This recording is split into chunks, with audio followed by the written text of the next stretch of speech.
한 아내가 잠을 자다가 깼는데 남편이 자신의 옆자리에 없는 겁니다.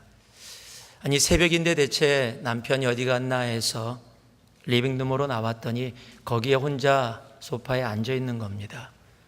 그래서 놀라서 물었습니다. 여보, 왜 그래요? 왜 안 자고 혼자 나와 있어요? 라고 물었더니 남편이 이렇게 대답합니다. 아까 주일 예배 때 목사님 설교 때문에 잠이 안 와. 아내가 깜짝 놀랐습니다.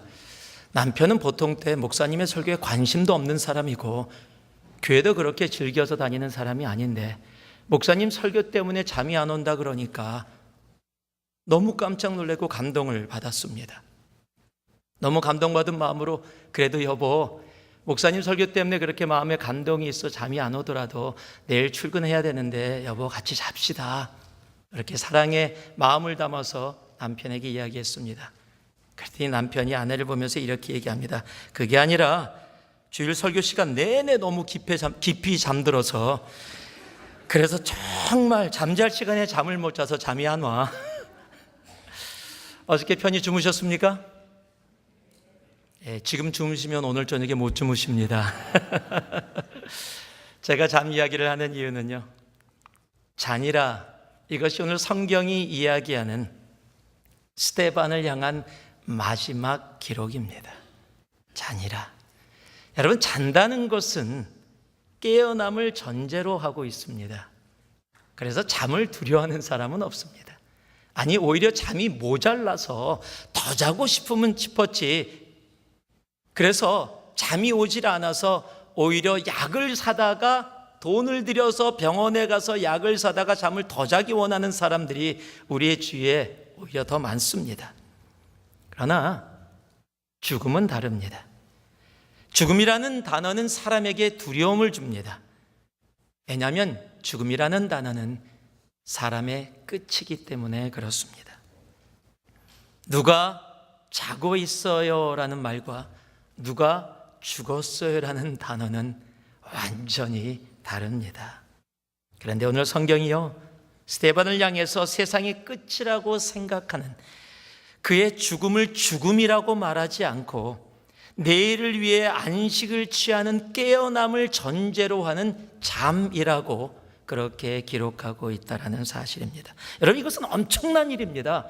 여러분, 세상의 생각을 거스르는 그런 일입니다. 세상의 끝이라고 생각하며 두려워하는 죽음을 성경이 다른 해석을 지금 스데반의 삶에서 내려주고 있는 겁니다. 스데반이 죽지 않고 깨어남을 전제로 하는 잠을 자고 있다라고 이야기하고 있기 때문입니다. 스데반의 끝이 세상이 두려워하는 죽음이 아니라는 것을 이야기하는 겁니다. 사람은 한 번 태어나고 한 번 죽습니다. 즉, 사람에게는 시작이 있으면 끝이 있다라는 겁니다. 기독교 역사의 최초의 순교자로 불리는 스데반, 그 스데반의 처음 시작은, 우리가 성경에 기록된 그의 시작은 그렇게 줄마릭하게 시작된 삶은 아니었습니다. 교회 분쟁 중에서 그 분쟁을 해결하기 위한 리더로 성경에 처음 등장하게 됩니다. 우리가 그의 삶이 그전에는 어떻게 살았는지 전혀 알지 못합니다. 성경이 전혀 이야기를 하고 있지 않습니다. 알고 있는 사실은 그가 유대인이고 헬라 문화 가운데 익숙해져 있었던 디아스포라 유대인이라는 사실만을 알고 있을 뿐입니다. 그가 예수를 만나기 전에 삶이 방탕한 삶이었는지 온전한 하나님을 믿는 삶이었는지 전혀 알지 못합니다. 아니, 어쩌면 헬라 문화에 익숙해 있었던 사람이기에 그 문화 속에서 하나님이 원치 않는 삶을 살았었는지도 모릅니다. 그러나 이제 스데반을 모르는 기독교인들은 세상에 아무도 없습니다. 그를 이상하게 이야기하는 사람도 한 명도 없습니다. 왜냐하면 크리스찬이라면 그가 어떠한 마지막을 맞이했는지를 다 잘 알고 있기 때문입니다. 여러분, 스데반의 끝이 좋았기 때문입니다. 그의 끝이 얼마나 좋았던지 사람들이 그의 이름을 가지고 자신의 이름이든지 자신이 사랑하는 사람들의 이름을 그의 이름으로 그렇게 부릅니다. 우리가 잘 아는 스테픈, 또는 스티브라는 이름이 바로 스데반을 통해서 우리들에게 그렇게 전해진 이름입니다. 그는 주님 눈에 끝인 죽은 자가 아닙니다. 그는 다시 깨어남을 전제로 하고 있는 자고 있는 자입니다. 여러분, 존경받는 이 중세 시대 때 교회 시대에 교부가 있습니다. Church Father이라고 부르는데 아마 교회 역사를 잘 아시지 못한다고 할지라도 성 어거스틴이라는 이름은 한 번쯤은 다 들어봤을 겁니다. 세인 어거스틴이라는 분이라는 그분 세인트라는 이름이 붙였다는 것은 굉장히 정말 영적인 삶을 살았다는 거죠. 그런데 그의 시작은 그렇지 않았습니다. 불량자였습니다. 망난이었습니다. 엉망진창의 삶을 살았습니다. 그런데 그가 예수를 만나고 세인 어거스틴, 성 어거스틴이 되어졌습니다. 아무도 그의 젊은 날의 방탕한 생활을 가지고 그를 욕하지 않습니다. 왜냐하면 그의 끝이 어떠했는지를 잘 알고 있기 때문입니다. 여러분, 주님 안에서는요, 시작 분명히 중요합니다. 그러나 더 중요한 것이 있습니다. 어떤 마무리를 하느냐입니다. 아니, 지금 시작이 별로 안 좋은 분들도 계실지 모릅니다. 아니, 지금 지나가고 있는 과정이 내 삶 속에서 그렇게 내가 만족할 만큼 기쁘고 즐겁지 않은 힘들고 어려운 삶을 지나가고 있을지도 모릅니다. 여러분, 그렇더라도 아름다운 끝을 가질 수 있다면 여러분, 그 삶은 하나님이 복 주시는 참된 기쁨의 삶이 되어집니다. 영어로 finish strong이라는 단어가 있습니다. 끝맺음을 아주 잘한다라는 겁니다. 아름다운 끝을 갖게 되어진다라는 겁니다. 한국말에 거꾸로 그 뜻과 좀 다른 말이 있습니다. 용두삼이입니다. 용으로 시작했다가 뱀으로 끝난다는 겁니다. 시작은 화려했는데 끝은 그렇지 않았다라는 겁니다. 시작 분명히 중요합니다. 그러나 시작보다 더 중요한 것이 있다면 아름다운, 하나님이 보시기에 좋은 마무리입니다. 전도서 7장 8절은 그래서 이렇게 이야기합니다. 일의 끝이 시작보다 낫고 The end of a matter is better than its beginning. 잘 시작했다가 제대로 마치지 못하는 사람들이 세상에 참으로 많습니다. 그런데 오늘 이 자리에 예배를 찾아온, 주님 앞에 예배를 드리기 위해서 이 자리에 함께한 여러분들은 정말 finish strong 할 수 있는 하나님의 복이 여러분의 삶에 차고 넘치기를 주님의 이름으로 축복합니다. 오늘 스데반처럼 정말 끝이 좋은 사람의 모습이 하나님 나의 인생이 되어지기를 소망합니다. 정말 주님 앞에 간절히 소망하고 기도하고 결단하고 돌아갈 수 있기를 소망합니다. 오늘 이 말씀을 통해 그러면 끝이 좋은 사람의 모습이 어떠한 모습이었는지 우리들이 함께 볼 수 있기를 소망합니다. 주 안에서 끝이 좋은 사람의 특징이 있는데요, 바로 첫 번째 이것입니다. 한번 따라해 주세요. 어떤 상황에서도 예수만 봅니다. 54절에서 56절 말씀을 같이 한번 읽어보겠습니다. 54절에서 56절 같이 읽어봅니다. 시작. 그들이 이 말을 듣고 마음에 찔려 그를 향하여 이를 갈거늘 스데반이 성령 충만하여 하늘을 우러러 주목하여 하나님의 영광과 및 예수께서 하나님 우편에 서신 것을 보고 말하되 보라 하늘이 열리고 인자가 하나님 우편에 서신 것을 보노라 한대. 지금 분위기는 절대절명의 분위기입니다. 간단히 이야기하면 예수 이야기를 했더니 이들이 이를 갈고 그에게 죽이려고 달려들었다라고 성경이 기록을 하고 있습니다. 7장 54절을 보니까요, 그들이 이 말을 듣고 마음에 찔려 그를 향하여 이를 갈거늘 이라고 이야기합니다. 여기 한국말로 마음에 찔려라고 번역이 된 단어가 있습니다. 이 번역된 단어의 헬라어가 디아프리오라는 단어입니다.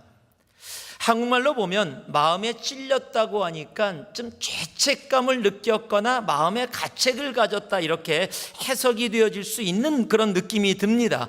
그런데 원어를 보면 그렇지 않습니다. 이 디아프리오라는 단어는 조각조각 톱질하다, 분노로 내 가슴에 내 마음이 이글거리다라는 뜻입니다. 즉 내 안에서 무엇을 조각조각 낼 정도로 찢어서 없애고 싶을 정도로 내 안에서 분노로 이글거리는 단어가 마음의 찔려로 번역된 단어예요. 그리고 나서 이를 갈다라고 번역된 단어가 헬라어로 브리코라는 단어인데 이를 악물다 물어 뜯다라는 단어입니다. 사람보다는 짐승이 무엇을 물어 뜯을 때 많이 사용하는 단어입니다. 지금 예수의 이야기를 선포했더니 이스라엘 사람들의 마음이 어땠냐면 정말 조각조각 찢어버리고 싶을 정도로 마음에 분노가 일어나서 가서 물어 뜯고 싶은, 짐승처럼 물어 뜯고 싶은 상태를 표현한 겁니다. 여러분, 많은 이들이 지금 스데반을 죽이고 싶은 겁니다. 이런 상태가 되어지면요, 내가 아무리 올바른 말씀을 선포하고 올바른 길에 있다 할지라도 그 분위기 때문에 눌리거나 조금 도망가고 싶거나 또는 두려움에 사로잡힐 수 있는 것이 보통 사람의 모습입니다. 그런데요, 스데반은 한 걸음 오히려 앞을 향해서 더 나아갑니다. 56절 말씀을 보니까 말하되 보라, 하늘이 열리고 인자가 하나님 우편에 서신 것을 보노라 한데, 하나님 옆에 인자가 서 있다는 말이 무슨 말씀입니까? 인자는 예수를 얘기하는 겁니다. 지금 이스라엘 사람들이 스데반을 이를 갈면서 죽이고 싶어하는 이유가 뭐냐면 신성모독입니다. 하나님의 이름을 모독했다라는 거예요. 그런데 지금 뭐라고 얘기하는 거예요? 하나님 옆에 예수가 서 있다라는 겁니다. 반역자로 십자가에 달려 죽은 그 예수가, 자신들이 죽인 그 예수가 하나님 옆에 서 있다라는 겁니다. 여러분, 이것은요, 불난 집에 부채질하는 겁니다. 이건 나가도 너무 나아간 겁니다. 지금 불난 집에다가 기름을 갖다 부은 겁니다. 그럼에도 스데반은 예수 이야기를 담대히 선포합니다. 왜 그렇습니까? 바로 예수가 그의 삶의 전부이기 때문에 그렇습니다. 예수가 그의 삶의 시작이고, 예수가 그의 삶의 과정이고, 예수가 그의 삶의 결론이기 때문에 그렇습니다. 내가 아무리 고통을 당한다 할지라도, 내가 설사 죽음을 당한다 할지라도 예수의 이름을 절대 타협할 수 없는, 예수만이 삶의 모든 것 되심을 온전히 고백하는 삶을 살아온 사람이기 때문입니다. 죽음의 상황 속에서도 그래서 예수만을 바라봅니다. 여러분, 끝이 좋은 사람은요, 어떤 상황에서도 예수로부터 눈을 떼지 않습니다. 우리 눈에는요, 참 세상이 잘 보입니다. 세상에서 예수 없이 잘 사는 것 같은 사람들이 참 잘 보여요. 예수 제대로 믿지도 않고 예수 믿지도 않는데 사업도 잘 되고 부부관계도 좋은 것 같고 자녀들도 좋은 학교 가고 좋은 직장 가고 결혼도 잘하고 아주 효도도 그냥 부모가 잘 받는 것 같고, 예수 안 믿는데, 아니 예수 제대로 믿지 않는데 너무 모든 것이 다 잘 되는 것 같아요. 그러면 이렇게 보면은요, 내가 예수 믿는 게 맞는가? 굳이 예수 믿어야 되나? 의심이 오기도 하고요. 다른은 예수 믿을 필요 없는 거 아니야? 이런 생각도 들기도 합니다. 그러나 우리 기억해야 합니다. 하나님이 우리에게 분명히 말씀해 주십니다. 잠언 14장 12절을 봤더니 어떤 길은 사람이 보기에 바르나 필경은 사망의 길이니라. 우리 눈에 좋아 보이는 세상의 그 길들이 생명의 길이 아니라는 겁니다. 지금 보고 있는 좋아 보이는 그것이 하나님 눈에는 영원한 사망의 길이라는 겁니다. 시편 1편 6절 말씀에도 무릇 의인들의 길은 여호와께서 인정하시나 악인들의 길은 망하리로다. 여러분, 세상에 보이는 것이 진짜가 아닙니다. 예수만이 진짜입니다. 예수만이 진리입니다. 예수 제대로 안 믿는데, 예수 대충 믿는 것 같은데 모든 것이 잘 되는 것 같은, 그래서 내가 뭐 잘못되고 있나라고 생각하는 것, 여러분, 그것이 세상의 거짓입니다. 내가 비록 지금 고통을 당한다 할지라도, 내가 비록 지금 죽음의 길에 들어설 수밖에 없다 할지라도, 내가 지금 손해를 본다 할지라도, 여러분, 예수만을 붙잡을 때 그곳의 진정으로 하나님께서 허락해 주시는 하나님의 놀라운 은혜와 축복이 차고 넘치게 되는 겁니다. 여러분, 지치고 힘들고 아플 때 더더욱 눈을 들어서 예수를 바라볼 수 있는 우리가 되기를 소망합니다. 우리의 눈은 나도 모르는 사이에 자꾸 세상을 향해 갑니다. 조금만 어려움이 생기면 내가 굳이 이래야 되나? 내가 이렇게 열심히 예수 믿는 게 이게 무슨 의미가 있는가? 내가 헌신해서 섬기는 것들이 이게 무슨 의미가 있는가? 안 하는 내 친척 봤더니, 내 친구 봤더니 예수 믿지도 않는데 세상에서 떵떵거리며 인정받으며 잘 살아가고 있는데 굳이 내가 예수 믿으면서 그들보다도 못한 삶 사는 것 같은 이러한 삶 굳이 살 필요 있는가? 여러분 속지 마세요. 세상의 진리 단 하나뿐입니다. 예수 그리스도 외에는 없습니다. 그래서 우리가 잘 아는 히브리서 12장은 우리들에게 이렇게 말씀해 줍니다. 믿음의 주여 또 온전케 하시는 이인 예수를 바라보자. 그는 그 앞에 있는 기쁨을 위하여 십자가를 참으사 부끄러움을 개의치 아니하시더니 하나님 보좌 우편에 앉으셨느니라. 하나님께서 우리 예수 그리스도를 하나님 보좌 우편에 앉으셨습니다. 예수님이 하나님만을 바라보며 십자가의 고통 가운데 포기하지 아니하시고 그가 하나님만을 바라본 것처럼 우리도 예수만을 바라볼 때 우리도 주님께서 들어가신 그 영광의 길에 함께 들어갈 수 있음을 기억할 수 있어야 합니다.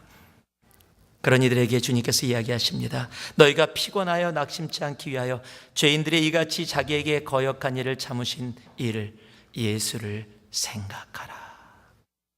어둠이 가득한 상황에서도 예수만 바라보는, 예수만 생각할 수 있는 우리가 되기를 소망합니다. 그럴 때 하나님께서 우리에게 허락하신 귀한 은혜가 우리들 삶에 차고 넘치게 될 것입니다. 두 번째로요, 주 안에서 끝이 좋은 사람의 두 번째 특징이 있습니다. 57절하고 58절입니다. 우리 같이 한번 읽어보겠습니다. 57절 58절 말씀 함께 읽습니다. 시작. 그들이 큰 소리를 지르며 귀를 막고 일제히 그에게 달려들어 성 밖으로 내치고 돌로 칠새 증인들이 옷을 벗어 사울이라는 청년의 발 앞에 두니라. 한번 따라해 주시기 바랍니다. 지금 보이는 것으로 성공과 실패를 말하지 않습니다. 여러분, 목사가 설교할 때 기대하는 게 있습니다. 많은 분들이 그 설교 가운데 은혜 속에 들어가는 겁니다. 설교를 듣기 전에는 굳었던 얼굴이 설교를 들으면서 밝게 미소가 가득한 얼굴로 변하고 딱딱했던 마음이 녹아져 그 눈에 눈물이 고이고 삶에 결단과 결심이 있어지는 그런 모습들, 여러분 누구나 기대합니다. 저도 기대합니다. 이렇게 얘기하는데도 전혀 얼굴 변하지 않으시는 분들, 예. 여러분 스데반도 설교를 하면서 분명히 그런 기대감이 있었을 거예요. 그 말씀을, 복음을 이스라엘 백성들을 향해서 선포하면서 하나님, 이 영혼들을 이 말씀 가운데 변화시켜서 하나님 앞에 회개하며 나오는 놀라운 은혜의 역사를 일으켜 주시옵소서, 분명히 그런 마음으로 그 복음을 담대히 선포했을 겁니다. 그런데 반응이 기대와 완전히 다릅니다. 큰 소리를 지르며 설교를 들은 사람들이 스데반에게 달려듭니다. 허그하려고 달려온 거 아니에요. 이를 악물고 죽이려고 달려든 겁니다. 여러분, 이러면 좀 당황스럽습니다. 순간적으로 드는 생각이 있어요. 내가 대체 뭘 잘못했지? 내 설교에 뭐가 잘못됐지? 내 인생은 뭔가? 나는 설교에 또 실패했어. 결국에는 내 인생은 이거밖에 안 되는 인생이야. 나는 해도 안 돼. 대체 내가 뭘 잘못했기에 내가 이런 결과를 맞이해야 돼? 라고 좌절하고 자괴감이 들고 포기할 때가 많습니다. 다른 사람과 비교하면 더 그렇습니다. 베드로의 설교와 오늘 스데반의 설교를 비교하면 별로 차이가 없습니다. 여러분, 베드로가 설교할 때는요, 한 번에 3,000명이 우리가 어찌할꼬 하고 복음 속에서 예수를 믿고 들어왔어요. 아마 분명히 스데반도 그 중에 한 명이었을 겁니다. 그리고 또 설교했더니 5,000명이 예수를 믿고 복음 안에 들어오게 되어졌어요. 베드로가 설교를 할 때마다 수많은 사람들이 반응하며 회개하면서 그래서 초대교회가 이루어졌고, 스데반도 그 중에 한 명으로 그 교대교회 가운데 그렇게 함께 거했습니다. 그런데 스데반의 설교는 그렇지 않았다라는 겁니다. 베드로의 설교는 사도기 때문에 하나님 더 들어주고 나는 집사기 때문에 안 되는 겁니까? 대체 무엇이 다릅니까? 왜 내 인생은 실패고 왜 저 사람의 인생은 성공처럼 그렇게 인도해 주십니까? 우리의 삶을 살다 보면 참 그럴 때가 많아요. 저 사람은 뭘 잘했다고, 한 번 설교했더니 3,000명이 예수를 믿는 것처럼, 잠깐 기도했더니 사업이 너무 잘 돼. 나는 금식기도 40일 했는데도 안 되는 것 같아요. 그럼 저 사람은 성공한 인생이고 나는 실패한 인생이야. 하나님이 저 사람의 기도는 잘 들어주고 내 기도는 안 들어주셔. 저 사람이 하는 일들은 모든 것이 다 잘 되고 내가 하는 일은 왜 이렇게 꼬이는 것들이 많은지 하나님 차별하십니까? 내 인생은 되는 게 하나도 없는 인생입니까? 그렇게 이야기할 수 있을 겁니다. 그런데 우리가 꼭 알아야 할 것이 있습니다. 우리의 삶에 이루어지는 반응은 우리가 결정할 수 있는 것이 아니라는 겁니다. 또 하나는요, 내 삶에 이루어지는 반응은 내 삶의 결과가 아닙니다. 여러분, 반응은 결과가 아닙니다. 여러분, 반응에 민감해지면은요, 사람이 쫀쫀해집니다. 여러분, 반응을 기대하면은 사람들의 눈치를 보게 됩니다. 정말로 중요한 것은 내 삶에 이루어지는 반응에 내가 어떠한 반응을 보이는가입니다. 오늘 말씀을 보니까요, 60절에 스데반은 이런 반응을 보였습니다. 저들의 죄를 용서하여 주옵소서. 자신을 죽이려고 달려오는 사람들을 향해서 그렇게 반응을 보인 사람들을 향해 스데반의 반응은 저들의 죄를 용서하여 주옵소서였습니다. 여러분, 예수님의 십자가는 실패입니까? 아닙니다.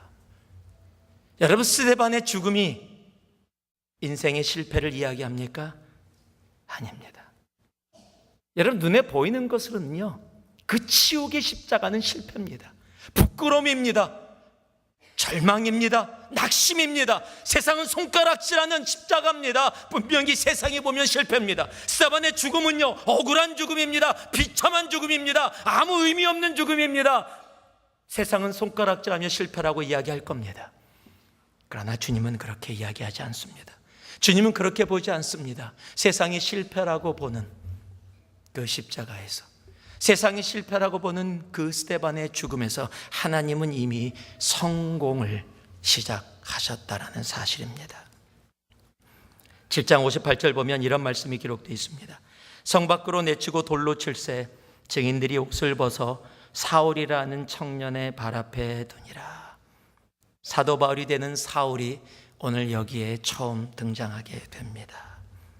베드로의 설교가 3,000명을 5,000명을 그 많은 성도들을 교회에 남겼다면 스데반의 설교는 사울이라는 이방의 사도를 이 땅에 남겼다는 사실을 우리는 기억해야 합니다. 여러분, 세계전도의 시작이 된 크리스찬의 흩어짐이 바로 스데반의 죽음으로부터 시작이 되어졌고요, 우리가 잘 아는 이방의 선교의 파운데이션인 안디옥 교회가 그 흩어진 크리스찬들이 시작하게 되었다는 사실을 우리는 알아야 합니다. 또한 그 안디옥 교회가 열방을 책임지는 선교회를 감당할 수 있었던 이유가 바로 이 사울이라는 청년이 나중에 사도 바울이라는 이름으로 그 안디옥 교회에서 복음을 들고 스데반의 죽음 앞에 서 있던 이 청년이, 예수 그리스도를 핍박하던 이 청년이 예수 그리스도의 이름 앞에 핍박을 받으며 자신의 생명을 내어놓는 사람으로 나아가게 되어짐을 우리는 말씀을 통해서 알고 기억해야 합니다. 지금 우리 눈에는요, 모든 것이 실패처럼 보일지 모릅니다. 지금 눈에 보이는 것으로 사람들은 성공과 실패를 이야기할지 모릅니다. 그러나 끝이 좋은 사람은 지금 내가 당하고 있는 이 상황들, 내 눈에 보이는 것으로 결코 실패와 성공을 말하지 않습니다. 내 눈에 보이지 않는다 할지라도, 세상은 손가락질하며 내 인생의 실패자라고 혹 이야기한다고 할지라도, 하나님은 이미 내 안에서 사도 바울이라는 놀라운 열매를 시작했음을 우리는 기억할 수 있어야 합니다. 창세기 50장에 보면요, 우리가 잘 아는 요셉의 놀라운 고백이 기록되어 있습니다. 이런 고백입니다. 형들을 향해서 이렇게 이야기합니다. 당신들은 나를 해하려 하였으나 하나님은 그것을 선으로 바꾸사 오늘과 같이 많은 백성의 생명을 구원하게 하시려 하셨나니. 여러분, 요셉이 맨 처음에 형들에게 팔려갔을 때 그의 인생은 실패자일 겁니다. 세상은 실패라고 얘기할 겁니다. 자신들의 의도대로 그 동생을 판 형들은 세상의 입장에서 성공한 사람들입니다. 아니, 그것만이 아닙니다. 간신히 목숨을 구하고 애굽으로 갔더니 평생 노예로 살아야 돼요. 실패의 연속입니다. 그곳에서 최선을 다해 조금 되는가 했더니 억울한 누명을 쓰고 감옥에 갇힙니다. 이런 실패가 없습니다. 언제 그 감옥에서 벗어날지 알지 못합니다. 그런 실패의 인생들 가운데서도 하나님은 이미 그 요셉의 삶 속에 하나님의 성공을 이미 시작하셨다는 사실을 우리는 말씀을 통해서 너무도 잘 압니다. 그리고 그 요셉을 통해 이제 그 형들에게 이렇게 얘기하는 겁니다. 당신들은 나를 해하려 하였으나 하나님은 그것을 선으로 바꾸사. 여러분, 하나님께서는 이미 여러분의 삶 속에 그 선을 이루고 계십니다. 세상이 아무리 우리를 향해서 실패했다고 얘기해도요, 너 예수 믿는 사람들 그 모습이 뭐냐고 얘기해도 세상을 봐라, 이것이 훨씬 더 성공이라고 이야기한다 할지라도 여러분, 그것에 현혹되지 마세요. 지금 눈에 보이는 것으로 실패와 성공을 이야기하지 마시고 이미 우리의 삶 속에 성공을 시작하신 그 하나님을 바라볼 수 있는 우리가 되기를 주님의 이름으로 축복합니다. 그럴 때 우리도 요셉처럼 이러한 고백을 우리의 삶 속에서 분명히 행하는 놀라운 은혜가 우리 가운데 차고 넘치게 될 것입니다. 마지막으로요, 주 안에서 끝이 좋은 사람의 마지막에 특징이 있습니다. 한번 따라해 주시기 바랍니다. 큰 목소리로 따라합니다. 세상의 당연한 생각을 거부합니다. 60절을 읽어드립니다. 무릎을 꿇고 크게 불러 가로되 주여 이 죄를 저들에게 돌리지 마옵소서. 이 말을 하고 자니라. 이 죄를 저들에게 돌리지 마옵소서. 예수님이 십자가상에서 자신을 죽이는 사람들을 향해서 했던 말인데요, 조금 현실하고 좀 먼 것 같아요.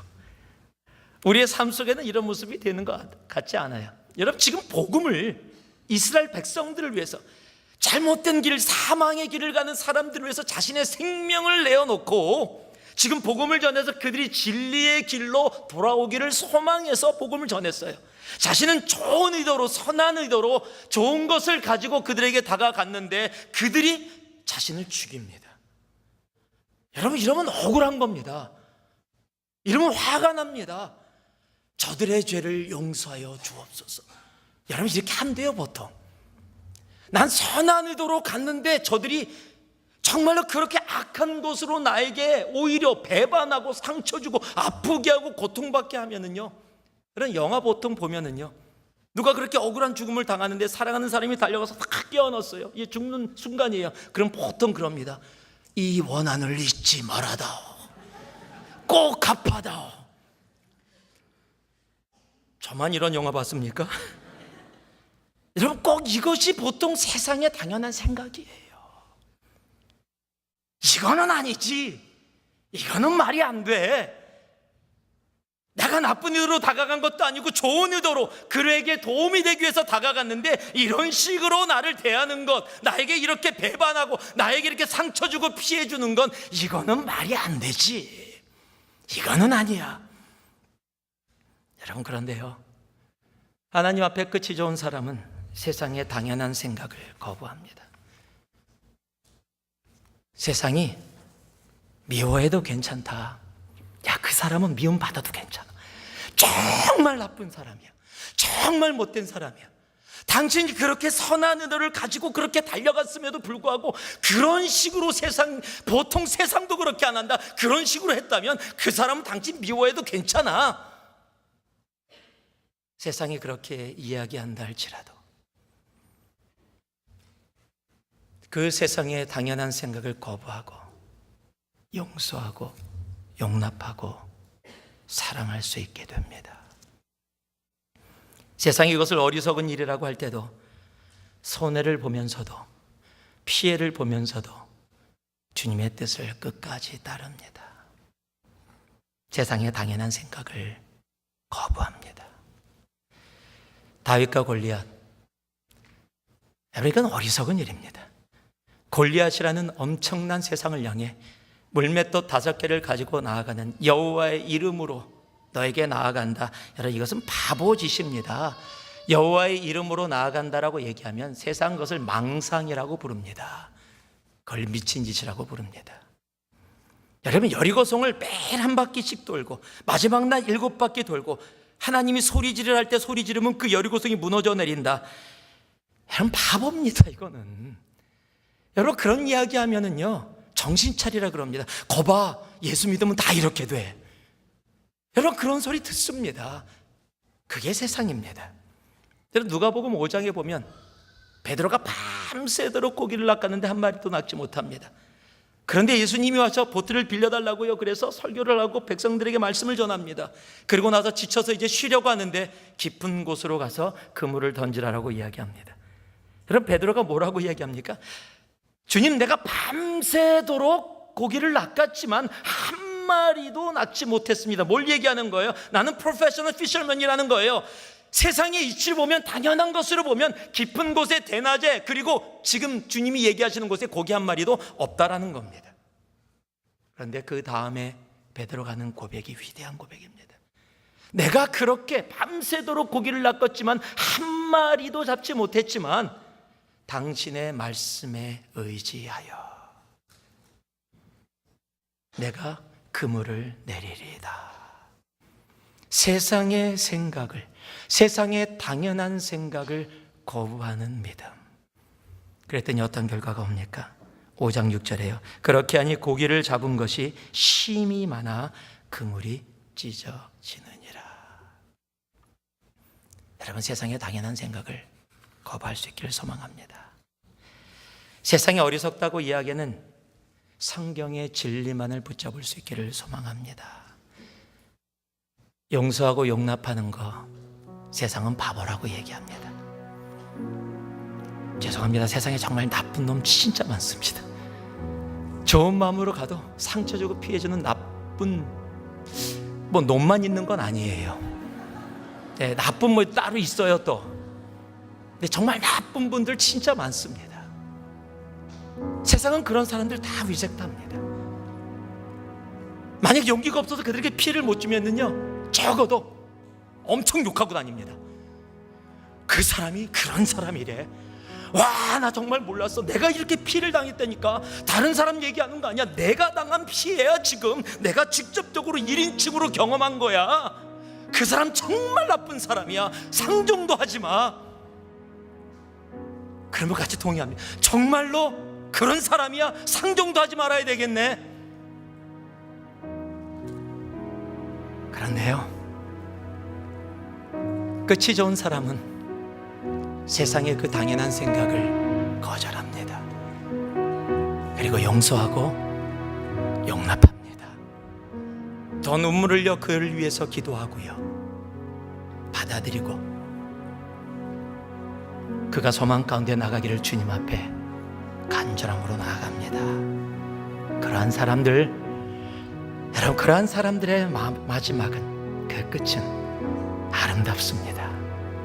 하나님이 책임지시기 때문입니다. 시작이 힘들었을지도 모르고요, 지금 살아가는 과정이 조금 어려울지도 모르겠어요. 그러나 여러분, 포기하지 마세요. 끝이 아름다운 사람이 가장 성공한 사람입니다. 하나님은 시작도 보시고 과정도 보시지만 여러분, 그 끝에 스데반처럼 하나님 보시기에 좋은 사람, 하나님은 그 사람을 지금도 우리들 가운데 보기를 원하십니다. 지금 우리 세상에 고정되어 있는 눈을 들어 예수만을 볼 수 있기를 소망합니다. 그리고 지금 내가 지나가는 과정 때문에 사람들이 실패라고 얘기한다고 그 얘기 듣지 마세요.